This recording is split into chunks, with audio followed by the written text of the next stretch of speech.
हरे कृष्णा। आप सब लोगों का स्वागत है भक्ति वैभव कोर्स में। हम लोग स्टडी कर रहे हैं श्रीमद् भागवत महापुराण द्वितीय स्कंद, और आज हम लोग प्रारंभ करेंगे अध्याय नंबर 3 को, शुद्ध भक्तिमय सेवा हृदय में परिवर्तन।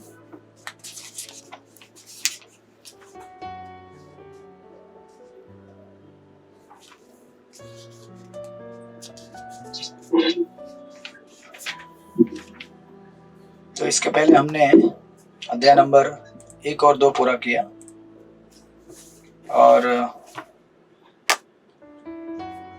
इसका एक short summary of course Sukhdev Goswami करेंगे यहाँ पे इस अध्याय के शुरुआत में ही।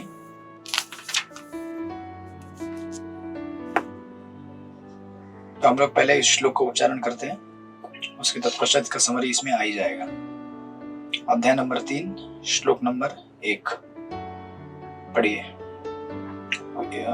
विमल मध्य जी पढ़िए श्लोक नंबर 1। प्रणाम। श्री शुक उवाच एवं एतत् निगदितं पृष्टवान् यत् भवान् मम निर्नाम्यत् म्रियमाणानां मनुष्येषु मनीषाणां। श्री सुखदेव गोस्वामी ने कहा, हे महाराज परीक्षित, आपने मुझसे मरणासन बुद्धिमान मनुष्य के कर्तव्य के विषय में जिस प्रकार जिज्ञासा की है, उसी प्रकार मैंने आपको उत्तर दिया है। हरे कृष्ण प्रभु जी। हरे कृष्ण। तो सुखदेव गोस्वामी जब तीसरे अध्याय का प्रारंभ करते हैं तो खुद समरी देते हैं उसका। तो श्रीमद् भागवतम के प्रथम स्कंद के अंत में परीक्षित महाराज और सुखदेव गोस्वामी की मुलाकात हुई थी। उसके तत्पश्चात दोनों में ये वार्तालाप चला था, और सुखदेव गोस्वामी को प्रश्न पूछा परीक्षित महाराज ने, जो यहाँ पे रिपीट कर रहे हैं सुखदेव गोस्वामी, कि ऐसे मनुष्य को जो मरणासन्न है, यानी कि मृत्यु के करीब है, उसका क्या कर्तव्य है, राइट। और उन्होंने डिटेल में ये भी पूछा कि इन जनरल भी क्या कर्तव्य है, और स्पेशली जो मृत्यु के करीब है उसका क्या कर्तव्य है। तो जब उसका उत्तर सुखदेव गोस्वामी ने दिया तो आपने देखा होगा ये काइंड ऑफ एक अध्याय नंबर 1 और 2 का समरी टाइप है। कुछ लोगों ने बीच में मिस किया था, तो ये श्लोक में समराइज कर रहे हैं सुखदेव गोस्वामी। तो परीक्षित महाराज ने उत्तर दिया था, याद है आपको क्या उत्तर दिया था परीक्षित महाराज को सुखदेव गोस्वामी ने? क्या करना चाहिए मरणासन्न व्यक्ति को?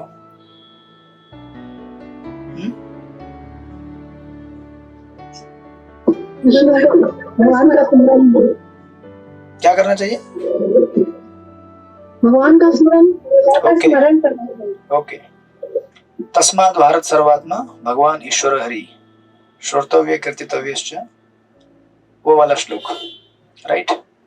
तो सुखदेव गोस्वामी ने जब ये उत्तर दिया तो आपको याद रहेगा, हम लोग जब क्लासेस कर रहे थे तो उस सीरीज में लंबा डिस्कशन किया था हमने कि इस प्रकार जब कंक्लूजन सुखदेव गोस्वामी ने दिया तो हो सकता है कि अभी वो जो वहां पे ऑडियंस है, उस ऑडियंस में अनेक अनेक प्रकार के लोग हैं, राइट। उसमें अष्टांग योगी है, कर्म योगी है, ज्ञान योगी है, और ये सब पर्सनैलिटीज जब सुखदेव गोस्वामी से सुनते हैं कि भगवान की भक्ति करो, भगवान के बारे में सुनो और भगवान से प्रेम करो बेसिकली। सो नाउ अभी सुखदेव गोस्वामी ऐसे आचार्य हैं जो भक्ति के मार्ग को साइंटिफिकली प्रेजेंट करना चाहते हैं, राइट। तो उसके कारण भी हमने डिस्कस किए थे, अनेक अनेक कारण, 4-5 कारण डिस्कस किए थे कि सुखदेव गोस्वामी ने इस प्रकार भक्ति का मार्ग देने के बाद परीक्षित महाराज को स्मरण और श्रवण करने के लिए छोड़ देना चाहिए था ना, कि अभी करते रहो आप। कंक्लूजन तो मैंने बता दिया, आपको भक्ति करनी है, राइट। जैसे आपको भी जब दीक्षा देते तो कहते हैं अभी जाओ जपा करो, डीटी वर्शिप करो, लेकिन बीच में बोलते हैं क्लासेस में बैठो, बराबर ना। ये सब क्यों बोलते हैं? बोलते हैं जाके बुक पढ़ो, भगवद गीता पढ़ो, भागवतम पढ़ो। ये इसलिए बोलते हैं ताकि हम जो कर रहे हैं वो सही कर रहे हैं या नहीं कर रहे हैं, या हमको अगर कोई कल पूछे तो उसके उत्तर हमें पता होने चाहिए। ये तो पहले हमें पता होना चाहिए, हम कन्विंस होने चाहिए कि जो मैं कर रहा हूँ वो परफेक्ट बात है, और दूसरा अगर कोई मुझसे पूछे तो मैं उसका उत्तर दे सकूं, राइट। इसीलिए सुखदेव गोस्वामी हमने देखा था, एक 5-6 कारण देखे थे, बट यहाँ पे एक समरी में ऐसा नहीं होना चाहिए कि सुखदेव गोस्वामी को लगा कि अरे मैं बोल रहा हूँ इसलिए आप लोग करोगे क्या भक्ति। हाँ, अगर मैं कहूंगा कि आप लोग चैंटिंग करो कल से, तो आप लोग क्वेश्चन पूछेंगे ना कि क्यों, आपने बोला इसलिए? नहीं, आपने तो बोला, ठीक है। क्या हो सकता है ना कि कभी कभी डिसाइबल रहता है शिष्य, उसका अपने गुरु के ऊपर काफी श्रद्धा हो सकता है, राइट। तो अभी गुरु जो बोलेगा वो शिष्य सुनेगा, बराबर ना। गुरु बोलेंगे कि चलो गोवर्धन के विलेज आ जाओ दीक्षा लेने के लिए, आप बोलेंगे गोवर्धन के विलेज क्यों आऊं भाई, इतना दूर। आप हमें ऐसी जगह बोले जहां पे ट्रेन का कनेक्शन डायरेक्ट मिलता है, बॉम्बे बुलाइए आप।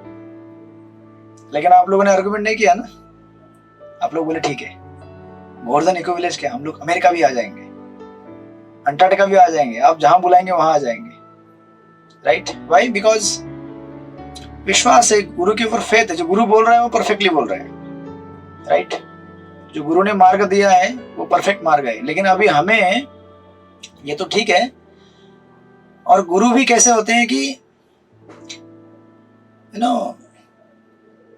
मतलब अगर समझो कल कोई मेरे अंडर में है और उसका मेरे ऊपर काफी विश्वास है, तो मैं जो बोलूंगा वो करेगा, तो मैं गलत भी उसका फायदा उठा सकता हूँ ना, है कि नहीं। मैं बोल सकता हूँ ठीक है, अभी आप हो सकता है पहले कोई आए और वो बोले मुझे सीखना है भगवान की भक्ति क्या है, तो मैं सिखा भी दूं, चैंटिंग कराओ। उसके बाद मैं उसको बोलूँ ठीक है अभी इतना इतना डोनेशन लेके आओ, 5 लाख रुपए, तब तुम्हारी भक्ति की परीक्षा होगी, राइट। तो अभी या भी कुछ भी एनी अदर एग्जांपल जो तथाकथित गुरु करते हैं बाहर, तो गुरु बेसिकली शिष्य के श्रद्धा को देखकर उसको एक्सप्लॉइट भी कर सकता है, राइट। मिसयूज कर सकता है कि अरे मेरी बात मानता है वो, जो भी कहेगा वो, राइट। लेकिन सुखदेव गोस्वामी या फिर उनके परंपरा में आने वाले जो आचार्य हैं इस प्रकार का व्यवहार नहीं करते हो।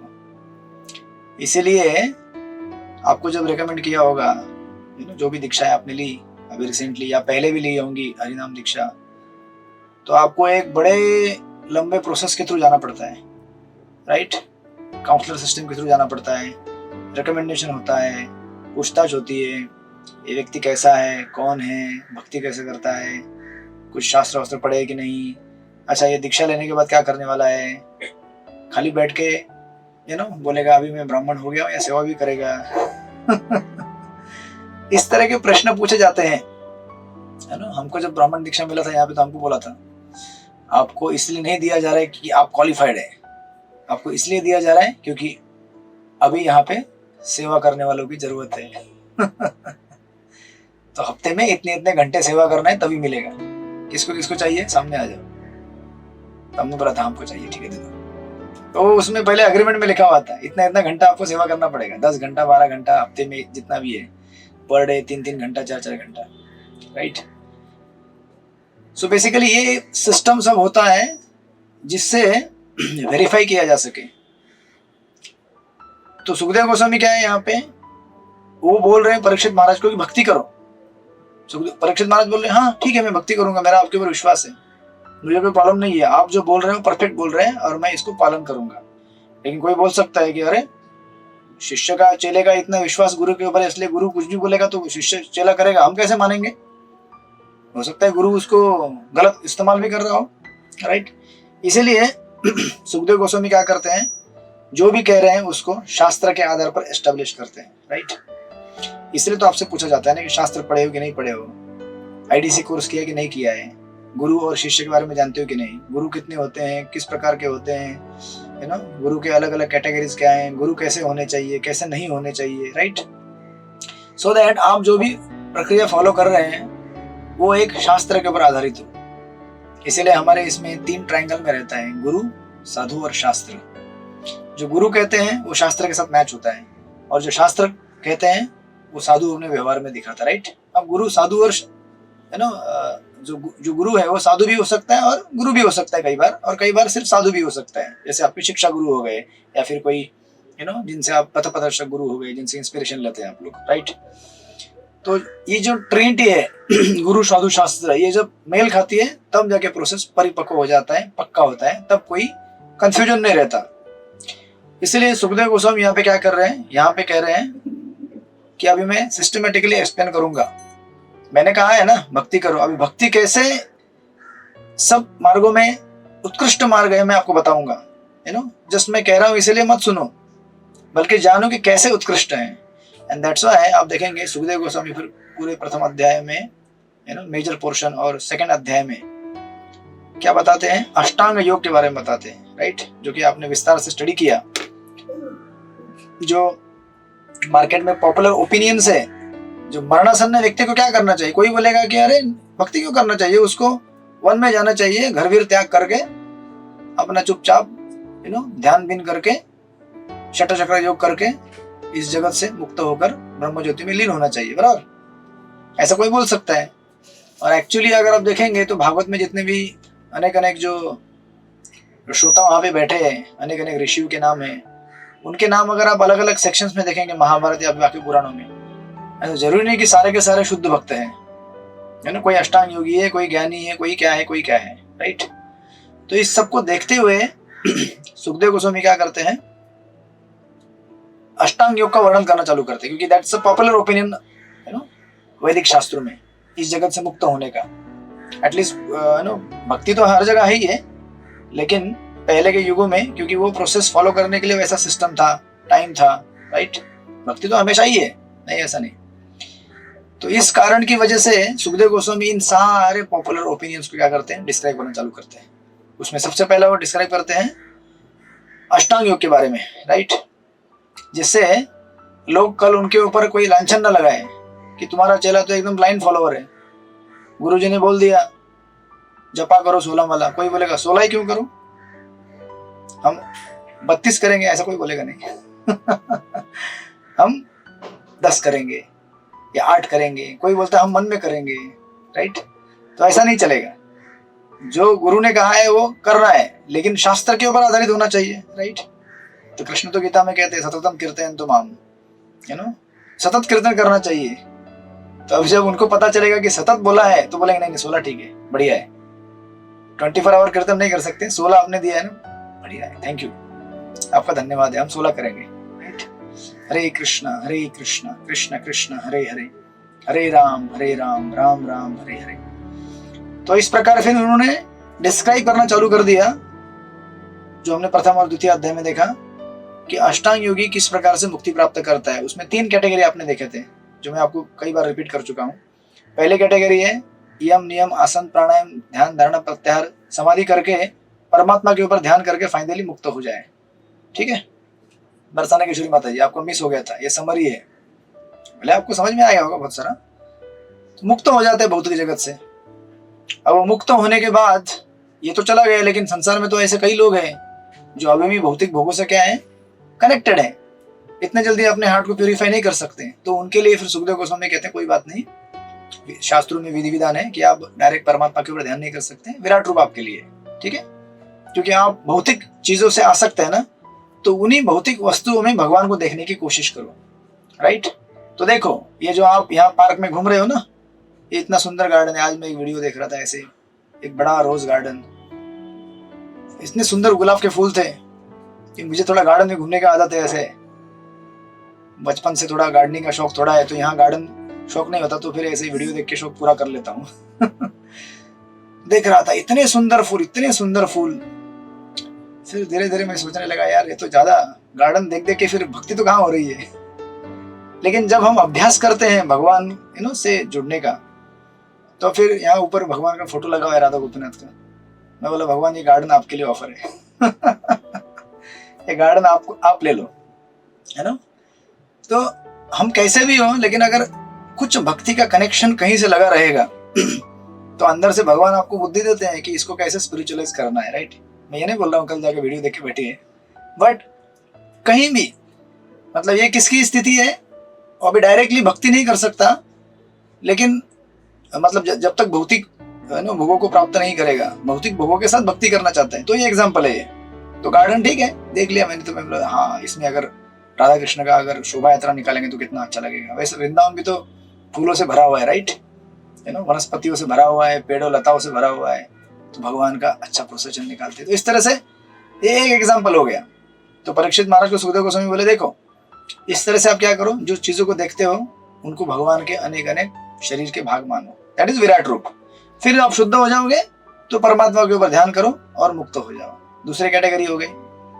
फिर कोई लोग ऐसे होते हैं कि इसमें भी प्यूरिफाई नहीं होते वो लोग, फिर भी उनको डिस्करेज नहीं किया गया, कोई बात नहीं, आप विराट रूप के ऊपर ध्यान करते रहो, गार्डन में घूमते रहो, ठीक है, और धीरे धीरे धीरे धीरे धीरे ये सोचने का प्रयास करते रहो कि ये क्या है, भगवान के अंग है। जीवन के अंत तक यही सोचते रहो, कोई प्रॉब्लम नहीं है, भले आप उस स्टेज से ग्रेजुएट होकर डायरेक्ट परमात्मा के ऊपर ध्यान करने नहीं जा सकते, राइट।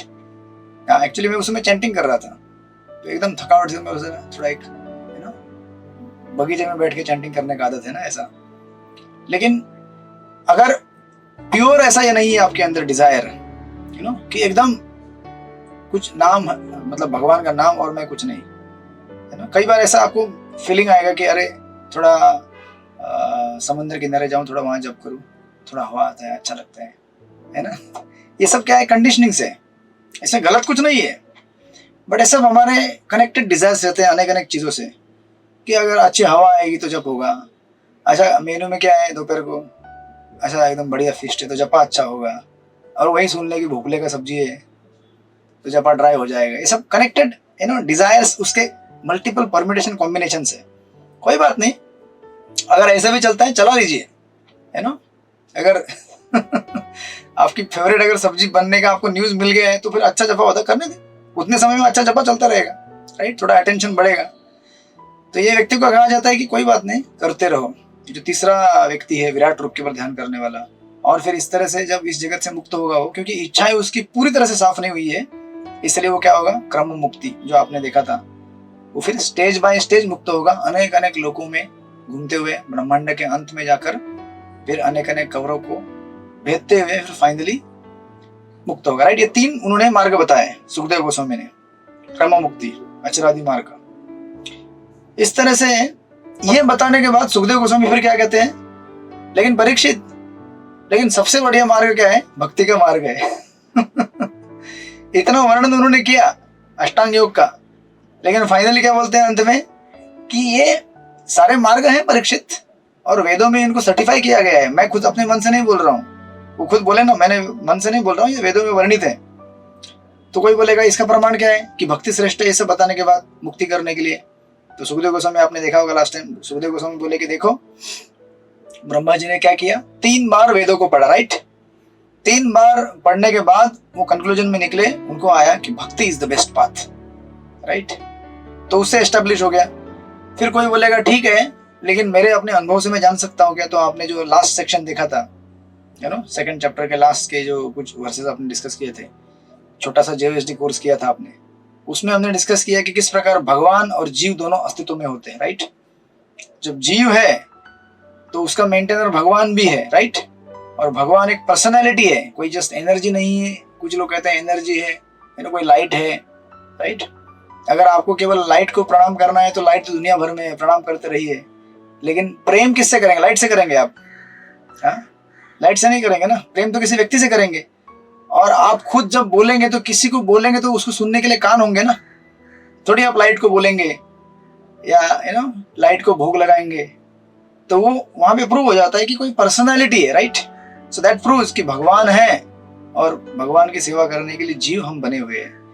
इस प्रकार उन्होंने कंक्लूड कर दिया 2 अध्यायों में कि इतने सारे दुनिया भर में अनेक मार्ग है, लेकिन उन मार्गों में सबसे श्रेष्ठ मार्ग क्या है, भक्ति का, अगर भगवान के पास पहुंचना है तो, राइट। इसलिए जब ये अंत आया इस अध्याय का, दूसरे अध्याय का, तो दूसरे अध्याय के 36वें श्लोक में उन्होंने वापस बोला, तस्मात् सर्वात्मना राजन हरि सर्वत्र सर्वदा। पुनः रिपीट किया उन्होंने जो तस्मात् भारत सर्वदा बोला था, श्रोतव्य कीर्तितव्यश्च स्मर्तव्य भगवान नाम। ये राजन, अतएव यह आवश्यक है कि प्रत्येक मनुष्य सर्वत्र तथा सदैव पुरुषोत्तम भगवान का श्रवण करे, गुणगान करे, right. End of course Prabhupada ने पुरपट में कहा है कि अनेक प्रकार के जो 5 रस होते हैं और अनेक प्रकार के भगवान के जो ग्रंथ लिए गए हैं, दिए गए हैं, उन सारे ग्रंथों का उद्देश्य क्या है, इस स्टेज पे आना। एंड देन फाइनली कहते हैं कि जो लोग लास्ट के वर्ष में, जो लोग भक्तों के अत्यंत प्रिय भगवान कृष्ण की अमृत तुल्य कथा को कर्ण रूपी पात्रों से भर भर के पीते हैं, वे भौतिक भोग के नाम से विख्यात दूषित जीवन उद्देश्य को पवित्र कर लेते हैं और इस प्रकार पूर्ण पुरुषोत्तम परमेश्वर के चरण कमलों में भगवत धाम को वापस जाते हैं। राइट, तो ये यहाँ पे कंक्लूड कर दिया उन्होंने और प्रभुपाद समराइज करते हैं उसको यहाँ पे परपट में फाइनली। तो पूरे जो 1-2 अध्याय हुए, तो अभी प्रश्न, अभी जब तीसरा अध्याय चालू होता है, तीसरा अध्याय की शुरुआत में एक पहले श्लोक में उन्होंने समराइज कर दिया, फिर अभी तीसरे अध्याय में अब कंक्लूड हो गया है कि भक्ति करनी है, लेकिन फिर भी सुखदेव गोस्वामी यहीं तक रुकते नहीं। क्यों? क्योंकि अभी भी एक बड़ा पॉपुलर ओपिनियन मार्केट में पड़ा हुआ है जिसको भक्ति के साथ कंपेयर करना काफी जरूरी है, और वो है देवताओं की पूजा का मार्ग। तो अभी सुखदेव गोस्वामी क्या करेंगे, तीसरे अध्याय में जब शुरुआत करेंगे तो सबसे पहले समरी दे रहे हैं यहाँ पे, उसके बाद कहेंगे मैं आपको बताता हूं और एक मार्ग है जिस मार्ग का काफी लोग अवलंबन करते हैं। राइट, और उस मार्ग में अपनी अपनी चीजों को जो चाहिए वो प्राप्त करते हैं, और यहाँ भी वही चीज करेंगे जो उन्होंने दूसरे और पहले अध्याय में किया। अष्टांग योग के बारे में बताएंगे, फिर कहेंगे देखो ये मार्ग है लेकिन इससे श्रेष्ठ भक्ति कैसे है, कंपेयर करके फाइनल कंक्लूड करेंगे। यहाँ पर भी यही वो सेम प्रोसेस फॉलो करेंगे। ये जो देवताओं की पूजा है, कर्मकांडी यज्ञों की विधि विधान है, ये सब बताएंगे और फिर उसके साथ कंपेयर करके फाइनली बोलेंगे हाँ परीक्षित, लेकिन ये मार्ग जो है ना इसमें कुछ दम नहीं है, इसमें जो मिलेगा ना वो आपको भक्ति में मिलेगा। जैसे जैसे ये तो मैं अपना उदाहरण देता हूँ, लेकिन गीता में तो पहले प्रभुपाद ने उदाहरण दिया है कि भगवत गीता ऐसा शास्त्र है जिसके अंदर वो सब कुछ है जो बाकी शास्त्रों में है, और वो सब कुछ भी है जो बाकी शास्त्रों में नहीं है। राइट, क्यों? क्योंकि भगवत गीता क्या है, सारे शास्त्रों का निचोड़ है, सारे शास्त्रों का समरी है। उसी प्रकार भक्ति ऐसा मार्ग है, टॉप मोस्ट मार्ग है, जिसके अंदर आपको जो भी चाहिए सब कुछ उसके अंदर आएगा, और जो आप नहीं मांगते वो भी आएगा। यानी कि भक्ति जो हम आइडियली नहीं मांगते, संसार की चीजें मांगते, वो तो आपको मिलेंगे, लेकिन भक्ति भी मिलेगा उसके अंदर। तो वही प्रोसेस यहाँ पे फॉलो करेंगे सुखदेव गोस्वामी तीसरे अध्याय में, और भक्ति को कंक्लूड करेंगे। राइट, तो जब ये प्रभुपाद पहला श्लोक का परपट लिखते हैं यहाँ पे, प्रभुपाद सबसे पहले कहते हैं सारे विश्व में मानव समाज में लाखों करोड़ों नर नारी हैं। राइट, और प्राय सभी क्या है अल्पज्ञ है। परपट का स्टार्ट ही ऐसे करते हैं कि हम सब लोग क्या है, बेवकूफ है, बुद्धिमान नहीं है। थोड़ी ग्राफिक हिंदी की जाए तो हमें समझ में आता है थोड़ी एकदम सजी धजी हिंदी में ज्यादा ये नहीं पड़ता है। और प्रभुपाद कहते हैं उन्हें आत्मा के विषय में बहुत अल्प ज्ञान है। प्राय सबों के जीवन की मिथ्या अवधारणा है, क्योंकि वे अपनी पहचान स्थूल तथा सूक्ष्म भौतिक शरीर के साथ करते हैं, जबकि वे ऐसे नहीं है। राइट, भले ही वे मानव समाज की नजरों में उच्च तथा निम्न पदों पर स्थित हो, किंतु मनुष्य को यह जान लेना चाहिए कि जब तक वह अपने शरीर तथा मन से परे अपने आत्मा के विषय में जिज्ञासा नहीं करता, तब तक मनुष्य जीवन के उसके सारे कार्य नितांत क्या है, निष्फल है। और एक्चुअली आप देखेंगे विश्वनाथ चक्रवर्ती ठाकुर जी के कमेंट्री में जब प्रभुपाद जब यहाँ पे लिख रहे हैं कि ये जो मार्ग है, राइट, ये मार्ग किस लिए है, सबसे पहले एक क्लियर हो रहा है कि ये जो बुद्धिमान लोग नहीं उनके लिए मार्ग है। जो लेस इंटेलिजेंट है, अल्प मेधसा, भगवान गीता में भी कहते हैं ना, अल्प मेधसा, जिनका जो मेधा है, बुद्धि है, ब्रेन सब्सटेंस है, वो क्या है, बहुत कम है, ऐसे लोगों के लिए। क्योंकि ये लोग क्या कहते हैं कि देखो ये संसार में क्या है, अनेक अनेक चीजों की वैरायटी है, और मेरे अंदर बहुत सारी इच्छाएं हैं। तो बहुत सारी वैरायटी यानी कि बहुत सारे सेंस ऑब्जेक्ट्स, मेरी बहुत सारी इच्छाएं, दोनों मेल खाती है। और ये सारी वैरायटी किसके लिए बनी हुई है, मुझे एंजॉय करने के लिए बनी है। अब मुझे जब उन चीजों को प्राप्त करना है तो इस कैसे प्राप्त करूंगा, जो अनेक अनेक देवी देवता हैं वो इसके इंचार्ज है, उनकी पूजा करूंगा, मुझे मिल जाएगा, मैं भोग करूंगा। राइट, और इस तरह से ये इनका कंक्लूजन है जो भौतिक भोग करना चाहते हैं इस संसार में। राइट, लेकिन आप देखेंगे इवन मतलब ये जो देहात्म बुद्धि है ये इतना स्ट्रांग है। जब विश्वनाथ चक्रवर्ती ठाकुर माधुर्य कादंबरी में इसका एक्सप्लेनेशन देते हैं, कहते हैं कि इवन अभी अगर आप भक्ति के जो स्टेजेस देखेंगे, आदौ श्रद्धा तथा साधु संग, राइट, श्रद्धा अगर हमें होगी तो हम साधु संग करेंगे, साधु संग करने से हम भजन करना स्टार्ट करते हैं, उससे अनर्थ निवृत्ति होती है, राइट। अनर्थ निवृत्ति से क्या होता है, धीरे धीरे हमें निष्ठा आना चालू होता है। विश्वनाथ चक्रवर्ती ठाकुर बोलते हैं कि यहाँ तक निष्ठा के स्टेज तक देहात्म बुद्धि हमारे अंदर रहती है, काफी भरी भरी मात्रा में। कैसे, उसका एक उदाहरण देते हैं। कहते हैं कि जैसे फॉर एग्जाम्पल अब श्रद्धा अगर हमारे अंदर है और हम लोग साधुओं के संग में आए, भजन चालू किया, जब हम भजन चालू करते हैं उस समय हमें भक्ति करने की इच्छा नहीं होती है। जब हम भजन करते हैं ना, भजन क्रिया, ऐसा थोड़ी है कि हमको जपा माला पकड़ते एक्सटेसी आती है, चैंटिंग करना है, अभी 100 माला करूंगा आज राइट। तो कभी कभी जब एकादशी होता है तो लोगों के ऊपर सोशल प्रेशर बन जाता है, अरे सब लोग चैंटिंग कर रहे हैं, मुझे भी करना चाहिए, मुझे नहीं करना है लेकिन करना पड़ेगा, क्या करें, सब लोग कर रहे हैं, बड़ा तनाव है तो बेसिकली, या फिर इसका एक एग्जांपल लीजिए, जैसे अगर समझो आप किसी प्रोग्राम में गए हैं और रात को 11-12 बज गए आपको आते समय, तो जो अनर्थ निवृत्ति फेज रहता है उसमें साधक सोचता है रात के 11 बज गए, वैसे भी और डॉक्टर ने मुझे बोला है थोड़ा 7 घंटे का नींद लेना चाहिए, तो कल मंगल आरती छुट्टी, जफा भी आराम से किया जाएगा, वो उठेगा नहीं। ही इज एट द अनर्थ निवृत्ति फेज, राइट। मतलब वो ऐसा मरीज है, पेशेंट है, जिसको खुद से दवाई लेने की इच्छा नहीं जब तक डॉक्टर जबरदस्ती ना करे। जब यही पेशेंट, मतलब ये क्या है कि I am having to do, मुझे करना पड़ता है, मुझे जपा करना पड़ता है, ये कैटेगरी हो गई। और यही व्यक्ति जब निष्ठा के स्टेज में जाता है, सेकेंड है ना इसके आगे वाला, तो ऐसा नहीं कि उसके अंदर रुचि अभी आ गई है कि मुझे भक्ति करनी है, मुझे मंगल आरती करनी है, लेकिन ये कैसा है, उसके अंदर एक विश्वास आया है कि करना है। भले रात के 11 बजे, तो सोचता है ओके रात के 11 बज गए, लेट हो गया तो क्या हुआ, सुबह उठ जाऊंगा मैं, फिर भी मैं 4 बजे उठ जाऊंगा और मंगल आरती क्यों, मुझे क्योंकि शास्त्रों में लिखा गया मुझे करना है, राइट। शास्त्र के आधार पर वो तर्क करता है और गुरु के वचनों के ऊपर विश्वास रखता है, नहीं गुरु ने बोला है करना है, भले मुझे पसंद नहीं है लेकिन करना है। दिस इज निष्ठा स्टेज। और जब रुचि उत्पन्न होती है उसके अंदर, इस तरह से प्रोसेस फॉलो करते करते करते कई सालों के बाद, तो जैसे सुबह के 3 बज जाते हैं, बार बार घड़ी देखता है ना। ये हमारे साथ कभी कभी होता है जब यात्रा पे जाते हैं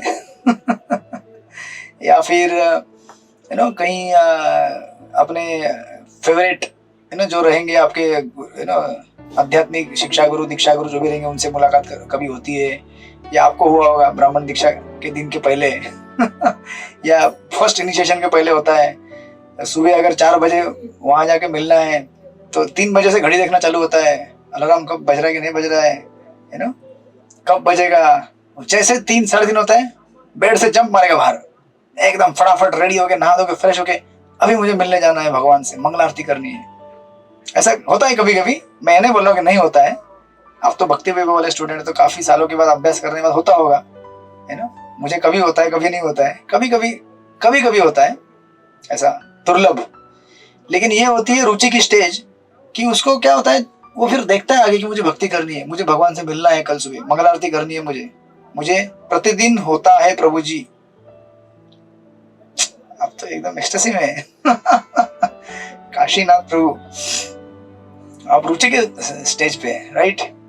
तो मतलब कैसा होता है ना कि हम इंतजार करते हैं, समझो अगर आज की मंगल आरती पूरी हो गई, आज का दिन ये हो गया, तो हम इंतजार करते हैं कि कब वापस नेक्स्ट मंगल आरती आएगा, कब वापस मैं भगवान का दर्शन लूंगा, कब कीर्तन होगा भक्तों के साथ में, हम उसको इंतजार करते हैं कि कब मिलेगा मुझे, कब आएगा। दैट इज कॉल्ड रुचि। लेकिन जब तक रुचि नहीं है, जब तक निष्ठा नहीं है, और जब तक हम अनर्थ निवृत्ति के फेज में, even to the extent of अनर्थ निष्ठा, तब तक देहात्म बुद्धि वैसे के वैसे बनी रहती है। हम लोग केवल दिन में जितना सुनते कथा, यहाँ वहां से थोड़ा बहुत जो भी मैनेज कर पाते हैं, और पहले जो सुना हुआ है बस उसके बल पर और भक्तों के संग के बल पर ही हम भक्ति कर पाते हैं। इसीलिए इतना क्रिटिकल होता है वो कि अगर हमने श्रवण बंद कर दिया हमारा और भक्तों का संग छूट गया, तो भक्ति इमीडिएटली गायब हो जाएगी, पता भी नहीं चलेगा हमको कब हम कहाँ खत्म हो गए। इसलिए साधक स्टेज में ये जो अनर्थ निवृत्ति फेज है, ये सबसे लॉन्गेस्ट और सबसे समटाइम इरिटेटिंग होता है, क्योंकि उसको वो चीज नहीं करनी है भक्ति, लेकिन करनी पड़ती है। उसको पता है कि सुबह उठ के चैंटिंग करने में बड़ा कठिनाई होती है, लेकिन करना है। और ऐसा नहीं कि आप लोग तो ऐसे आश्रम के सेटअप पे नहीं है जहाँ पे कि आप लोग सुबह उठेंगे तो आपको बोलेंगे मंगल आरती में आना ही है आपको। आपको कैसा है, अभी ऑफिस जाना है, ये काम करना है, वो काम करना है, उसके बाद फिर जपा करना है। फेवरेबल एटमॉस्फेयर भी नहीं होता है कभी कभी, उसके अपोजिशन में करना है तो और कितना कठिनाई होती है, राइट। कई लोग तो कई महीनों का जपा लिख के रखते हैं, ये महीने का इतना था, वो महीने का इतना था। ऐसे भी स्टेजेस लोगों के हैं। वाई? बिकॉज मतलब वातावरण इतना कठिन है बाहर की दुनिया में, और अगर हमारा संग तगड़ा नहीं रहेगा, मजबूत नहीं रहेगा, तो हमारा एक महीने का सालों के जपा पेंडिंग रहेंगे, राइट। इसीलिए यहाँ पे प्रभुपाद लिखते हैं कि not all people are actually intelligent because of देहात्म बुद्धि, है ना। जो अहमता है, अहमता यानी कि जो हमारे शरीर से संबंधित, और ममता हमारे शरीर से संबंधित रिश्तों के साथ जुड़े हुए हमारे नाते, वो हमें इतना मतलब इमोशनल टर्मोइल क्रिएट करता है हमारे अंदर कि हम भक्ति करना चाहें तो भी इन्हीं चीजों में उलझे रहते हैं, राइट। और फिर ऑफ कोर्स जब अगर जो आसक्ति का फेज रहता है ना, उसको आप कैच करके रखें, आसक्ति नहीं सॉरी रुचि का, कि मैं इंतजार करता हूँ कल मुझे कब मिलेगा, कब मैं जाऊंगा मंदिर में, कब दर्शन लूंगा, या फिर कब भागवतम पढ़ूंगा, या कब सुनूंगा। इस फेज को जो मेंटेन करके रखता है वो एक्चुअली क्या है, आसक्ति और भाव इसके दरवाजे में खड़ा है। इसमें सावधानी रखना पड़ती है कि हमें कुछ अपराध ना हो, स्पेशली ऑफेंसेस। अगर अपराध हो गए तो थोड़ा बहुत रुचि होता है, वो कब गायब हो गया मालूम भी नहीं पड़ेगा हमको, राइट। इस तरह से ये जो यहाँ पे रूपा लिख रहे हैं, इसीलिए हजारों मनुष्यों में से कोई एक अपने आत्मा के विषय में जिज्ञासा करता है और वेदांत सूत्र, भगवद गीता तथा श्रीमद् भागवत जैसे शास्त्रों को पढ़ता है। किंतु ऐसे शास्त्रों को पढ़ने तथा सुनने के बावजूद भी जब तक वह स्वरूप सिद्ध आध्यात्मिक गुरु के संपर्क में नहीं आता, तब तक वह आत्मा की वास्तविक प्रकृति को नहीं समझ सकता। यहाँ तक कि विश्वनाथ चक्रवर्ती ठाकुर तो कहते हैं कि अनर्थ निवृत्ति और निष्ठा के स्टेज तक भी जो हमारा अंडरस्टैंडिंग होता है ना आत्मा और शरीर के बारे में, सिर्फ थ्योरेटिकल होता है, केवल थियरी के लेवल पे रहता है, विज्ञान पे लेवल पे भी नहीं रहता, है ना। और कई बार तो वो कहते हैं कि वो होता भी नहीं है। यानी कि कुछ भक्त ऐसे हैं जो समझते भी नहीं कि मैं शरीर हूं, नहीं हूं, क्या हूं। समझते मतलब सुना होता है कभी, लेकिन इतना स्ट्रॉन्ग अटैचमेंट है शरीर के साथ, शरीर की चीजों से जुड़ी हुई चीजों के साथ, है ना। अगर ये ऐसा सेटअप नहीं होगा तो कल जपा होगा ही नहीं मेरा, है ना। अगर कंटिन्यूस आपको किचन में ऐसे सब्जी खिला दी जाए जो आपको पसंद नहीं है, बड़ा गंभीर प्रभाव पड़ेगा आपके जपा के ऊपर, मेरे भी। ये क्या दिखलाता है, ये दर्शाता है कि हम लोग अभी भी क्या है, भौतिक स्तर इतना जबरदस्त चिपका हुआ है हमारे साथ इस शरीर का तादाद में कि मैं ये शरीर हूं, तो ये शरीर को यही सब्जी होनी चाहिए, यही कंफर्ट होना चाहिए, बैठने के लिए यही आसन होना चाहिए। अगर पंखा नहीं चले ऊपर तो जपा नहीं हो सकता मेरा, राइट। मैं ये नहीं कह रहा हूँ कि हमें ये सब फैसिलिटी नहीं होना चाहिए जो हमें हेल्प करता है भक्ति करने के लिए, बट ऑब्सेशन नहीं होना चाहिए कि ये होगा तभी मेरा हो सकता है भक्ति, राइट। कई बार हम लोग ऑब्सेशन में फंस जाते हैं कि ये होगा तभी भक्ति होगा। नहीं, ऐसा नहीं, कभी कभी होगा, कभी कभी नहीं होगा, है ना। समशीतोष्ण सुख दुखदा, हमको ऐसा चलना चाहिए। दैट्स कॉल्ड निष्ठा, एंड देन ग्रेजुअली आप लोग रुचि में पहुंच जाएंगे, राइट। और सुखदेव गोस्वामी तो यहाँ पे विशेष शब्द इस्तेमाल करते हैं परीक्षित महाराज के लिए। कहते हैं कि देखो परीक्षित महाराज, ये मार्ग सबके लिए, लेकिन आप क्या है, मनीषिण है। मनीषिण मतलब क्या है, बुद्धिमान है, राइट। मनीषिणम बुद्धिमान मनुष्य के लिए है। इसलिए इस परपोर्ट के अंत में देखिए प्रभुपाद लिखते हैं, बुद्धिमान का विशेष प्रयोग हुआ है। महाराज परीक्षित जैसे मनीषिणम को भगवान कृष्ण के चरण कमलों को ग्रहण करना चाहिए तथा भगवान के पवित्र नाम तथा उनकी लीलाओं का श्रवण कीर्तन आदि में अपने आप को लगाना चाहिए, राइट। क्योंकि ये सभी हरि कथामृत है। यह कृत्य मरणासन व्यक्ति के लिए विशेष रूप से संस्तुत है, राइट। तो ये बताने के बाद फिर सुखदेव गोस्वामी अभी आगे एक लंबा लिस्ट प्रोड्यूस करेंगे कि किसको क्या चाहिए, किसी को ये चाहिए, किसी को वो चाहिए, किसी को क्या चाहिए। लिस्ट आपके सामने मार्केट का रेडी हो गया। तो दो दो श्लोक, एक एक श्लोक पढ़िए सब लोग लाइन से। चित्रलेखा सखी माता जी आप एक पढ़िए, फिर बरसाना किशोरी माता जी पढ़िए, अनुकुंभा शक्ति माता जी पढ़िए, सृष्टिपति प्रभु पढ़िए, एक एक श्लोक पढ़िए, फिर अनुवाद कोई एक ही पढ़ेगा, पढ़ते जाइए। हरे कृष्णा, दंडवत प्रणाम। ब्रह्म वर्चस कामस्तु यजेत ब्रह्मण प्रतिपत्तिम, इंद्रियम इंद्रिय कामस्तु प्रजा कामः प्रजापतिम। बरसाना किशोरी माता जी पढ़िए। हरे कृष्ण। देवी माया तुष्टि कामस्ते रस कामो विभावसु वसु कामो वसुन रुद्रान वीर्य कामोथ वीर्यवान। अनुकुंभा शक्ति माता जी पढ़िए। वसु कामो वसु रुद्रान वीर्य कामोथ वीर्यवान, अनुनाद कामस्त्वदिति स्वर्ग कामो दितेस्ता। सृष्टिपति प्रभु पढ़िए आगे। नेक्स्ट। आयुष कामो अश्विनो देवो पुष्टि काम इलाम यजेत, निष्ठा कामः पुरुषो रोदसी लोकमातरौ। रमेश मोदी प्रभु नेक्स्ट पढ़िए। हरे कृष्ण। रूपाभिकामो गंधर्वान्, श्री कामो अप्सरोऽविषम्, अधिपत्य काम सर्वेषां यजेत परमेश्वरम्। हरिप्राण प्रभु नेक्स्ट।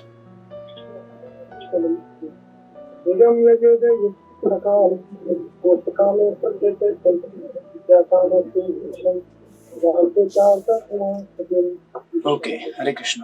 कन्हैया प्रिया माता जी आप थोड़ा ट्रांसलेशन पढ़िए और आरती माता जी उसके बाद और थोड़ा ट्रांसलेशन पढ़िए। हरे कृष्ण मुझे पंचांग प्रणाम। हरे कृष्ण। जो व्यक्ति विशेष ब्रह्म ज्योति तेज में लीन होने की कामना करता है उसे वेदों के स्वामी की पूजा करनी चाहिए। जो प्रबल काम वासना का इच्छुक हो उसे स्वर्ग के राजा इंद्र की, और जो अच्छी संतान का इच्छुक हो उसे प्रजापतियों की पूजा करना चाहिए। जो सौभाग्य का आकांक्षी हो उसे भौतिक जगत में अधिष्ठा दुर्गा देवी की पूजा करनी चाहिए। जो अत्यंत शक्तिशाली बनना चाहे उसे अग्नि की ओर, जो केवल धन की इच्छा करता हो उसे वसुओं की पूजा करनी चाहिए। यदि कोई महान वीर बनना चाहता है तो उसे शिव जी के रुद्र अवतारों की पूजा करनी चाहिए। जो प्रचुर अन्न की राशि चाहता हो उसे आदित्य की पूजा करनी चाहिए। जो सर्वलोक की कामना करे उसे आदित्य के पुत्रों की पूजा करनी चाहिए। जो व्यक्ति सांसारिक राज्य चाहता हो उसे विश्व देव की, और जो जनता की लोकप्रियता का इच्छुक हो उसे साध देव की पूजा करनी चाहिए। बस। आरती माता जी आप पढ़ेंगे इसके आगे? जी प्रभु जी। पढ़िए। हरे कृष्ण प्रभु जी, दंडवत प्रणाम। जो दीर्घायुष्य की कामना करता हो उसे अश्विनी कुमारों की, और जो पुष्ट शरीर चाहे उसे पृथ्वी की पूजा करनी चाहिए। जो अपनी नौकरी अर्थात पद के स्थायित्व की कामना करता हो उसे क्षितिज तथा पृथ्वी दोनों को की सम्मिलित पूजा करनी चाहिए। जो सुंदर बनना चाहता हो उसे गंधर्व लोक के सुंदर निवासियों की, और जो अच्छी पत्नी चाहता हो उसे अप्सराओं तथा स्वर्ग की उर्वशी अप्सराओं की पूजा करनी चाहिए। जो दूसरे पर शासन करना चाहता हो उसे ब्रह्मांड के प्रमुख ब्रह्मा की पूजा करनी चाहिए।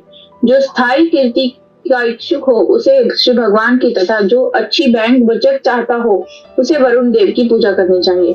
यदि कोई अत्यंत विद्वान बनना चाहता हो तो उसे शिव की, और यदि कोई अच्छा वैवाहिक संबंध चाहता हो तो उसे शिव की सती पत्नी देवी उमा की पूजा करनी चाहिए। हरे कृष्ण प्रभु जी, दंडवत प्रणाम। कोई अगर छूट गया हो तो ऐड कर देते हैं आपका। कोई लिस्ट में कुछ रह गया क्या?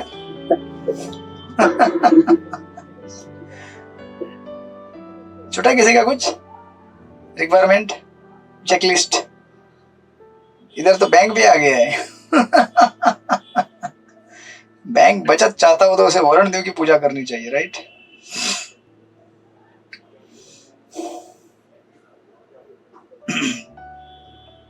तो इस प्रकार ये है हमारी लंबी लिस्ट जो हम लोग अनादिकाल से लेकर घूमते आ रहे संसार में। ये चाहिए, ये चाहिए, ये चाहिए। ये तो एक मास्टर लिस्ट है, समरी की हुई है। इसके अनेक शाखाएं और उपशाखाएं हैं जिसका अगर हम विश्लेषण करने जाए तो दिन और रात भी कम पड़ जाएंगे। शाखा उपशाखा होगा, राइट?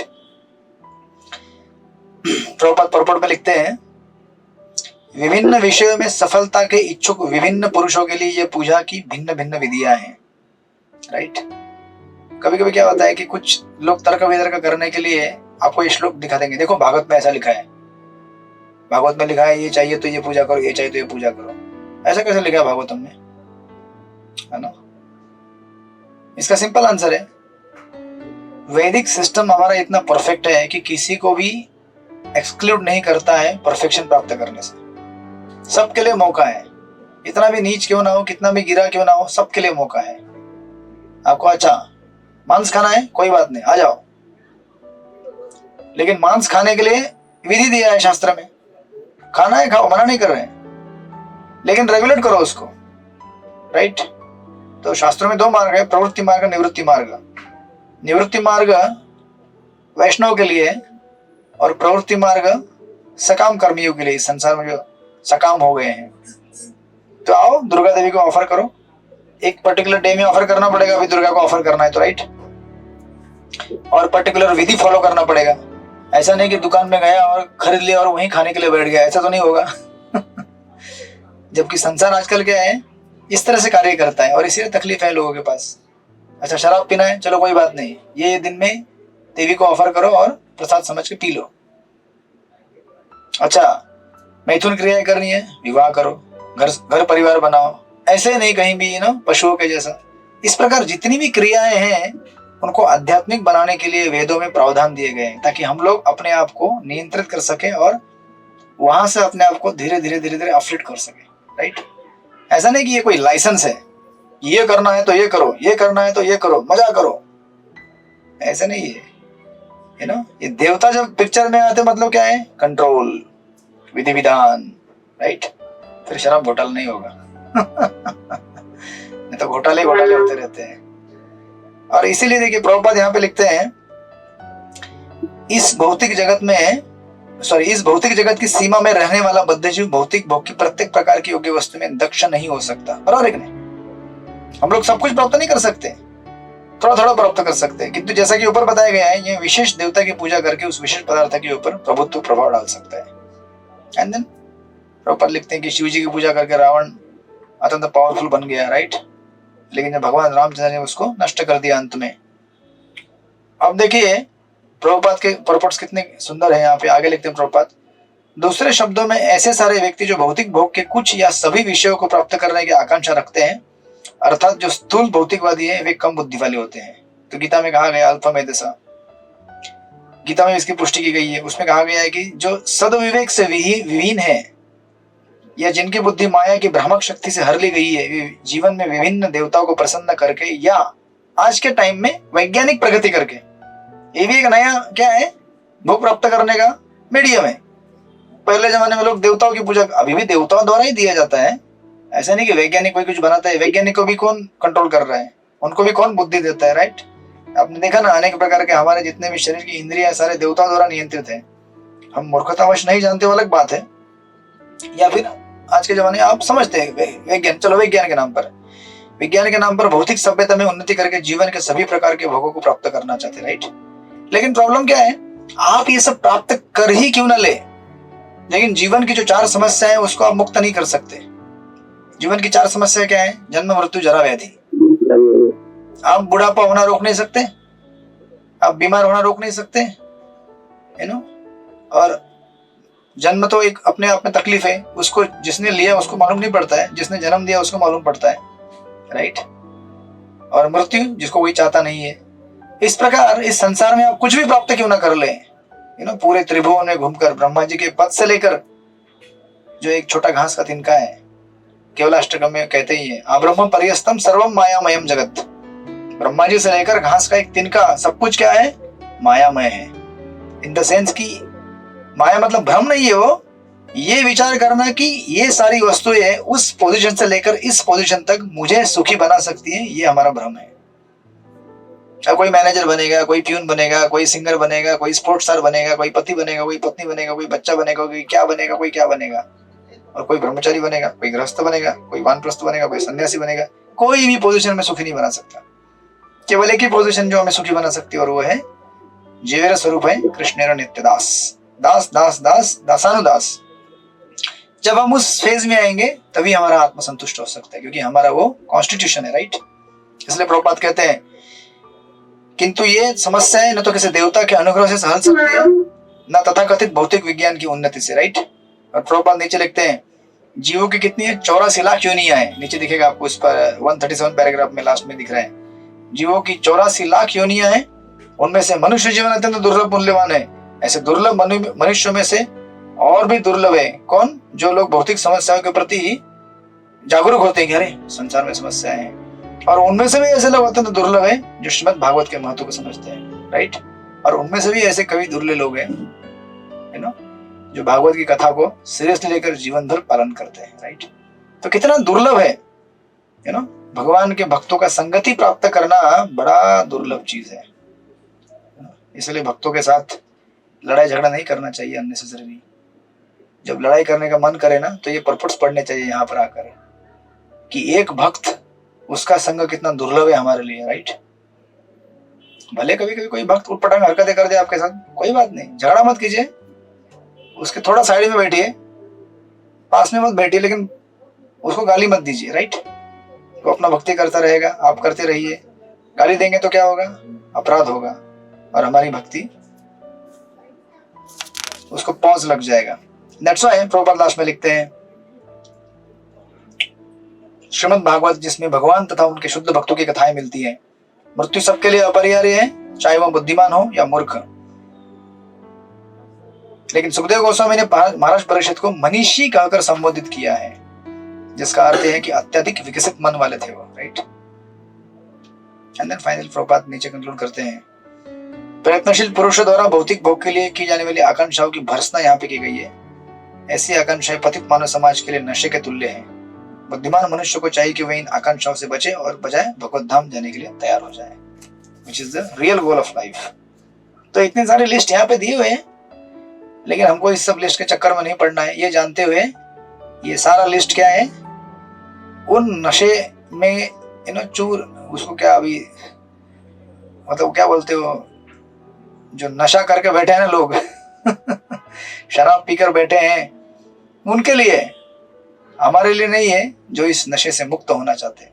जितना भौतिक भोग करेंगे उतना क्या होता है, नशा और बढ़ता जाता है, और बीमारी बढ़ती जाती है, और बीमारी बढ़ती जाती है, राइट। सो दैट्स व्हाई हमें बुद्धिमान बनना है और इन सब से मुक्त होना है। फिर आगे और लिस्ट दिया है 8वें नंबर में। शोभा पाटनकर माता जी आप पढ़ेंगे 8 नंबर। हरे कृष्णा गुरुजी, दंडवत प्रणाम। प्रणाम, पढ़िए। जूम में सबसे पहले सुन जाते हैं माता जी। धर्मातोत्तम श्लोकम तंतु तन्वन् पितॄन् रक्षा काम पुण्य, पढ़िए पढ़िए। रक्षा काम पुण्य जनानो जस्कामो मरुद्गणान। आध्यात्मिक ज्ञानाची प्रगती साधण्यासाठी मनुष्याने भगवान विष्णूंची अथवा त्यांच्या भक्ताची आराधना करावी आणि वंशावळीच्या रक्षणासाठी व कुळवृद्धी होण्यासाठी निरनिराळ्या देवतांची उपासना करावी। हरे कृष्णा जी, दंडवत प्रणाम। और 9 नंबर भी पढ़ लीजिए। षष्ठीपति पढ़िए। सनातनी कालिंदी जी माता जी आप पढ़िए। सनातनी कालिंदी जी माता जी 9 नंबर। हरे कृष्ण प्रभु जी, दंडवत प्रणाम। राज्य कामो मनुन देवान निरिशति त्वग्नि चरण यजेत। काम काम कामो यजेत सोम सोम मकामः पुरुषम परम। जो व्यक्ति राज करने का इच्छुक हो उसे मनुओं की पूजा करनी चाहिए। जो व्यक्ति शत्रुओं का पर विजय पाने का इच्छुक हो उसे असुरों की, और जो इंद्रिय तृप्ति चाहता हो उसे चंद्रमा की पूजा करनी चाहिए। किंतु जो किसी प्रकार के भोग की इच्छा नहीं करता उसे भगवान की पूजा करना चाहिए। हरे कृष्ण। हरे कृष्ण। जिसको जो चाहिए वो भगवान के पास, जिसको जो चाहिए वो अनेक देवताओं के पास जाओ। जिसको कुछ भी नहीं चाहिए भगवान विष्णु के पास आओ। तो कुछ लोग इसका अर्थ निकालते हैं मतलब भगवान विष्णु कुछ देते नहीं लगता है इसीलिए कह रहे हैं कि जिसको कुछ नहीं चाहिए भगवान के पास आओ राइट। तो ऐसा अर्थ नहीं है उसका कि वो बोलेगा यार मुझे कुछ नहीं चाहिए, ऐसा कैसे हो सकता है। संसार में तो हजारों लोग हैं, सबको सब कुछ चाहिए, राइट। और किसी को कुछ नहीं चाहिए मतलब बेसिकली क्या है, मैं मरना चाहता हूँ क्या, I want to become dead. कुछ नहीं चाहिए भगवान के पास जाओ मतलब खत्म कर दो मेरा भौतिक अस्तित्व। नहीं ऐसा नहीं। राइट। अब प्रभुपाद उसको जब यहाँ पे इलेबोरेट करते हैं तो प्रभुपाद लिखते हैं, मुक्तात्मा के लिए ऊपर गिनाए गए सारे भोग पूरी तरह से क्या है, अर्थहीन है। जो लोग बहिरंग शक्ति के गुणों द्वारा बद्ध हैं, केवल वे ही विभिन्न प्रकार के भौतिक भोगों द्वारा मोहित होते हैं। राइट। और प्रभुपाद आगे लिखते हैं, जो लोग भौतिक भोग चाहते हैं वो देवताओं की कृपा याचना करते हैं कि मुझे ये दे दो, मुझे वो दे दो। वे अपने इंद्रियों के नियंत्रण होने की स्थिति में नहीं रहते, इसलिए इस प्रकार मूर्ख सिद्ध होते हैं। राइट। अतः मनुष्य को कभी भी किसी तरह के भौतिक भोग की इच्छा नहीं करनी चाहिए। उसे तो पूर्ण पुरुषोत्तम भगवान की पूजा करने के लिए सजग रहना चाहिए। ऐसे विमूढ़ व्यक्तियों के नेता उनसे बढ़कर विमूढ़ होते हैं, क्योंकि वे खुलकर और मूर्खतापूर्वक यह प्रचार करते हैं कि मनुष्य किसी भी देवता की पूजा करके एक सफल प्राप्त कर सकता है। जैसे कोई अगर दिल्ली का टिकट काटे तो बंबई थोड़ी पहुंचेगा, दिल्ली का टिकट काटेगा तो दिल्ली पहुंचेगा, बराबर, मुंबई नहीं पहुंचेगा ना। लेकिन लोग कहते हैं अरे कुछ भी करो मुक्ति मिलेगा लास्ट में, गणेश जी की पूजा करो या सरस्वती की करो या अम्बा की करो या आज के तथाकथित जो देवता बने हुए लोग हैं उनकी करो। ऐसा नहीं होता है। राइट। तो अभी देखिए सुखदेव गोस्वामी क्या कर रहे हैं, आपको ट्रांजिशन मालूम पड़ रहा है क्या हो रहा है यहाँ पे। उन्होंने बताया ये सारे देवता हैं, ऐसे ऐसे वैसे लोग हैं, जो चाहिए मांग लो। लेकिन धीरे धीरे उन्होंने क्या कर दिया, ये देवताओं के पूजन के मार्ग को अभी भगवान के भक्ति के साथ जोड़ रहे हैं और कह रहे हैं किसी को कुछ नहीं चाहिए ना, तो आप क्या करो, भगवान विष्णु की भक्ति करो। मतलब क्या हुआ अर्थ यहाँ पे, परीक्षित महाराज क्या है, उनको कुछ भी नहीं चाहिए तो भगवान की भक्ति करो। राइट। कोई बोलेगा कि परीक्षित महाराज तो मृत्यु के समय में आए थे इसलिए उनको कुछ नहीं चाहिए अभी, इसलिए भगवान की भक्ति करनी है कि नहीं। ये तो सर्वत्र सर्वद, मतलब हर किसी अवस्था में हर किसी के लिए ये इंस्ट्रक्शन है। जैसे अभी आप देखेंगे प्रभुपाद इस परपट में क्लियर भी करते हैं और आगे वाले श्लोक में भी क्लियरिफाई करेंगे। प्रभुपाद आगे जाएंगे ना, आप थोड़े वहां पे लिखते हैं प्रभुपाद लिखते हैं कि पेज नंबर 140 में लास्ट के 8-10 लाइन पैराग्राफ के परपुट के, शुद्ध भक्ति का अर्थ होता है किसी भी प्रकार की भौतिक इच्छा के बिना, अर्थात सकाम कर्म तथा अनुभववादी तर्क वितर्क की इच्छा से रहित भगवान की सेवा करना। राइट। तो अभी इस श्लोक में तो एक या फिर आगे आप जाएंगे, चलो उसका खाली ट्रांसलेशन पढ़ते हैं, उसको इलेबोरेट कर लेंगे अपन डिटेल में। आगे वाले 10वें श्लोक में सुखदेव गोस्वामी बोलेंगे किसी को कुछ चाहिए या किसी को कुछ नहीं चाहिए, या भगवान की भक्ति चाहिए, उसको क्या करना चाहिए, भगवान की भक्ति करनी चाहिए। तो कोई अगर बोलेगा अरे इस लिस्ट में भगवान का पहले नाम नहीं था, क्या होता है कि लिस्ट में अगर नाम है इसको ये चाहिए, इसको ये चाहिए, इसको ये चाहिए, तो ये प्राप्त करो। किसी को कुछ नहीं चाहिए भगवान के पास जाओ तो डर जाएगा, बोलेगा कुछ नहीं चाहिए तो भगवान के पास जाने का, ऐसा कैसे हो सकता है यार। तो सुखदेव गोस्वामी बोलते कोई बात नहीं, अगर चाहिए तो भी भगवान के पास जाओ ना। तो अभी भगवान के पास जाओ, कोई पूछेगा कि भगवान विष्णु मेरी इच्छा पूरी करेंगे, भौतिक इच्छा, बोले हाँ पूरा करेंगे, लेकिन भगवान इस तरह से पूरा करेंगे कि एक बार आपने उस चीज को भगवान से मांग लिया, नेक्स्ट टाइम वापस आप उस चीज को मांगेंगे नहीं। बड़ा कमाल का है ना। मतलब देखिए अगर आप ठीक से लॉजिकली सोचिए, आप बीमार है, समझो डेंगू से बीमार है आप, ठीक है, आप अब ऐसे डॉक्टर से ट्रीटमेंट लेने जा रहे हैं जिसके पास एक बार अगर जाएंगे और ट्रीटमेंट लेंगे, जिंदगी में वापस डेंगू होगा नहीं कभी। डेंगू होता है रिपीट, डॉक्टर लोग बताएंगे यहाँ पे रिपीट होता है, डेंगू होता है क्या रिपीट, क्या नहीं होता है, होता है ना, मलेरिया भी होता है ना। हाँ, तो अभी हमको ऐसा डॉक्टर ढूंढना है दिल्ली से लेकर मुंबई तक जिसके पास एक बार जाएंगे आप और डेंगू का ट्रीटमेंट लेंगे तो वापस जिंदगी में कभी डेंगू होगा नहीं। है कोई डॉक्टर ऐसा, है कोई गारंटी देने वाला? एक बार मुझसे मलेरिया का ट्रीटमेंट लिया तो वापस मलेरिया होगा ही नहीं तुमको, और ये गारंटी भगवान दे रहे हैं। एक बार मेरे पास आओ, जो मांगना है मांग लो, मैं दूंगा आपको।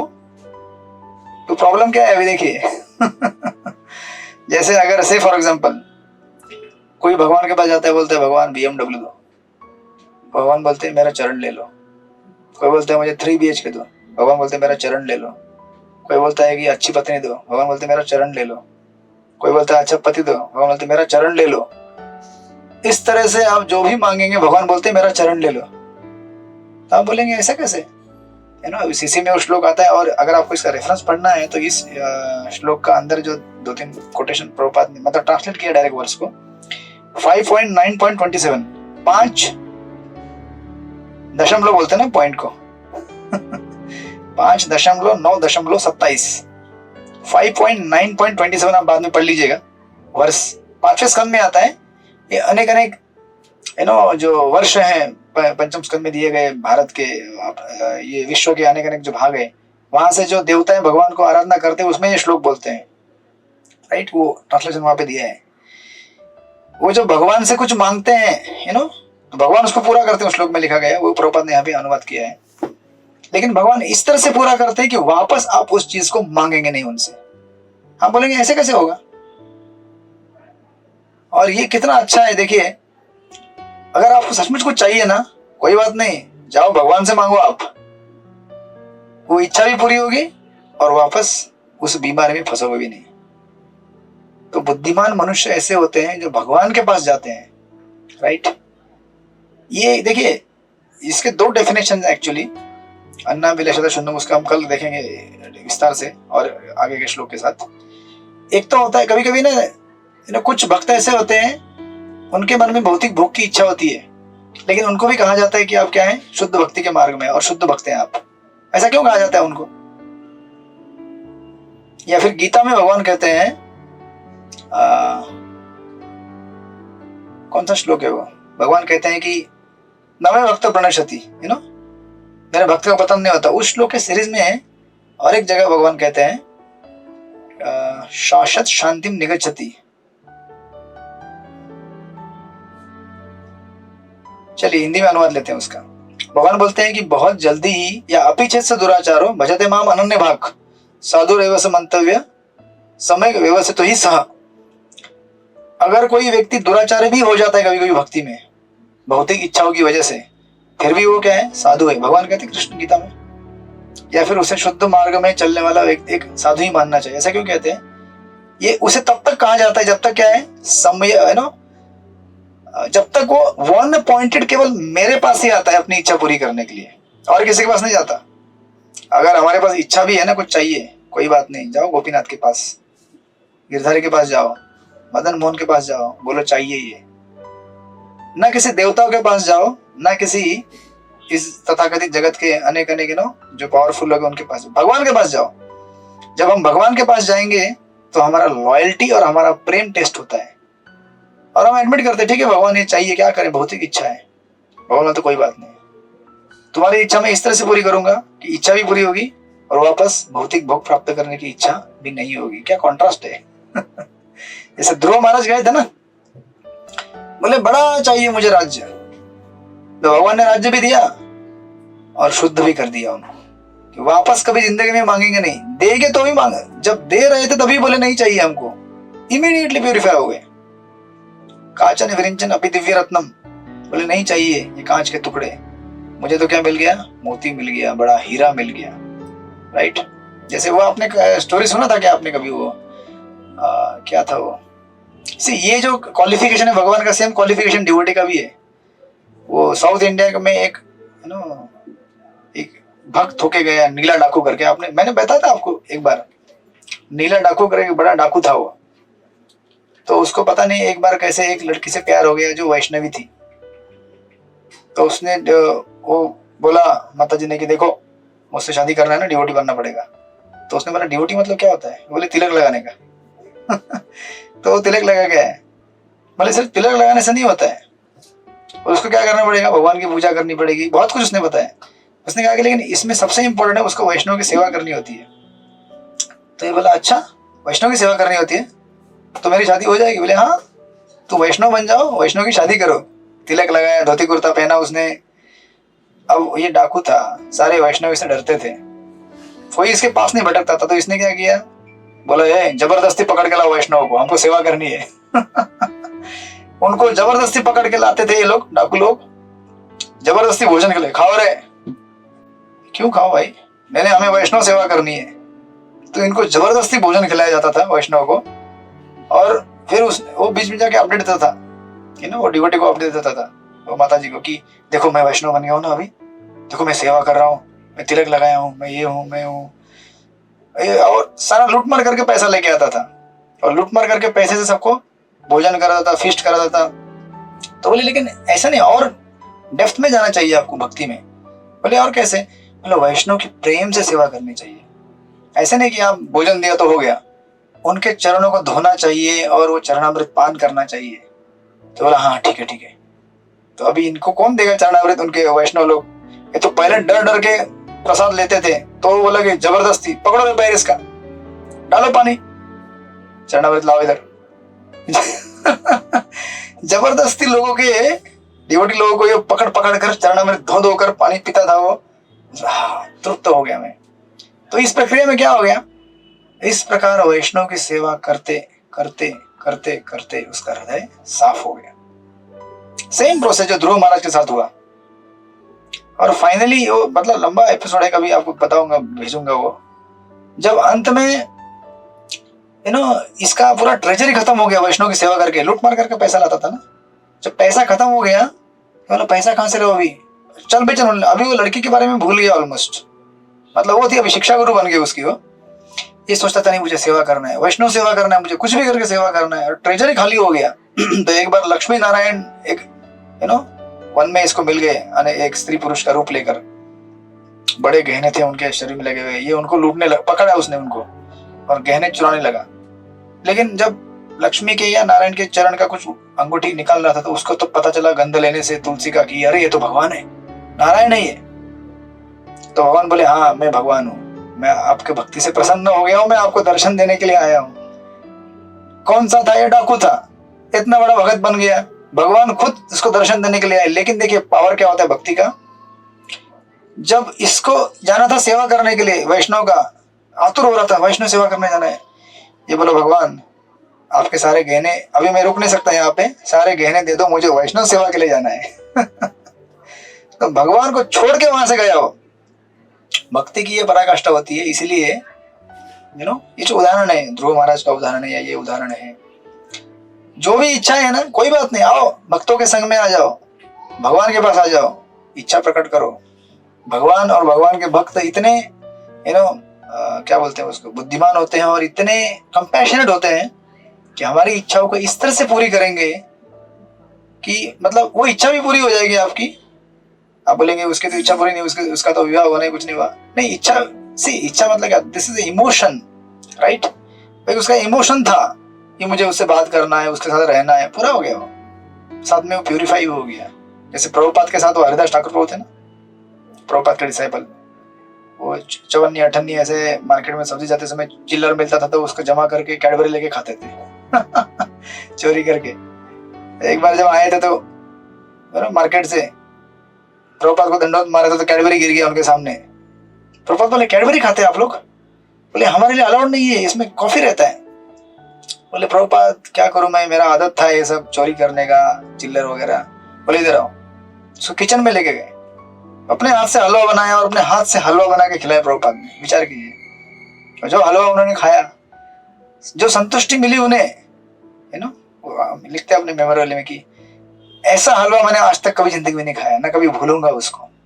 सारी इच्छाएं शुद्ध हो गई मिठाई खाने की और हृदय भी शुद्ध हो गया, राइट? तो इस तरह से ये प्रक्रियाएं हैं कि हम ये न कहने प्रकार सुखदेव गोस्वामी इसको इस तरह से एस्टेब्लिश कर रहे हैं कि देवताओं का मार्ग है, शास्त्र में दिया गया है, लेकिन इससे सुपीरियर मार्ग है भगवान की भक्ति का।